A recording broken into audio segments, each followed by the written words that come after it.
पैसा नहीं लगेगा। पैसा हम क्या बोल रहे हैं सुनिए।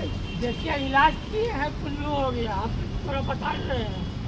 डॉक्टर के डॉक्टर ने इसे दिखाया है, अब कुल्लू हो गया तो हम डॉक्टर ठीक से इलाज नहीं किया। डॉक्टर कुल्लू কি হয়েছে ব্যাপারটা? ইনি বিগত 5 দিন ধরে একটা বিহারের বাস এসে এনাকে নামিয়ে দিয়ে গেছে।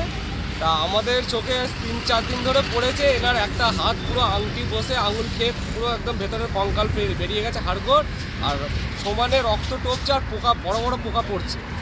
আর আমাদের যতটুকু সামর্থ্য আমরা টুকটাক খাবার দাবার করছি। এবার ডানকুনি হেল্পিং হ্যান্ড এনজিওকে ফোন করেছিলাম, ওনারা বলেছিলেন যে ওনাদের ছেলেদেরকে দিয়ে খবর দিয়ে কিছু একটা ব্যবস্থা করবে।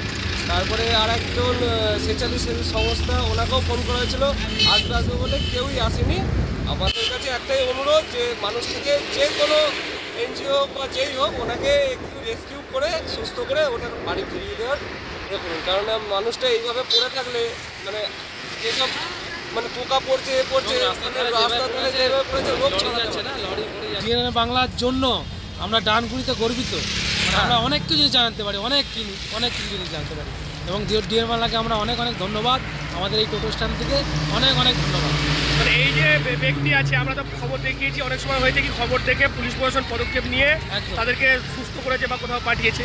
কালকে খবর হওয়ার পরও দেখা যাচ্ছে এখনো কোনো ব্যবস্থা নেওয়া হয়নি এবং যদি এর মধ্যে ব্যবস্থা যেন না নেয় তাহলে এই মানুষটা এমনি তো মরে যাবেই। যা অবস্থা, হাতের অবস্থা, হাড্ডি বেরিয়ে গেছে, পোকা পড়ছে, তার মধ্যে যে ব্লাড পড়ছে এবং প্রত্যেক জায়গায় ওনার ব্লাড পড়ে যাচ্ছে, প্রত্যেক জায়গায়। তার জন্য আর যেভাবে মানে নোংরা জায়গাটা হচ্ছে তা ওর জন্য অনেক রোগ ছড়াতে পারে।